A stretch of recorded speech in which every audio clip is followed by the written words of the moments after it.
Syederalon petugas gabungan di Kabupaten Aceh Barat Daya kembali menggelar penertiban protokol kesehatan COVID-19. Penertiban kali ini berlangsung di Jalan Persada, kawasan Desa Gede Siblah, yang menyasar pelanggar yang tak mengenakan masker. Meski banyak warga yang berupaya menghindar Syederalon, namun beberapa lainnya terpaksa harus berurusan dengan petugas karena tak mengenakan masker.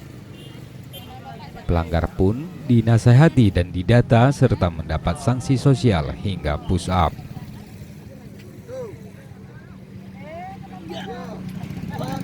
Petugas mengaku belum akan memberlakukan denda uang dengan alasan umumnya mereka yang terjaring baru 1 atau 2 kali melakukan pelanggaran protokol kesehatan.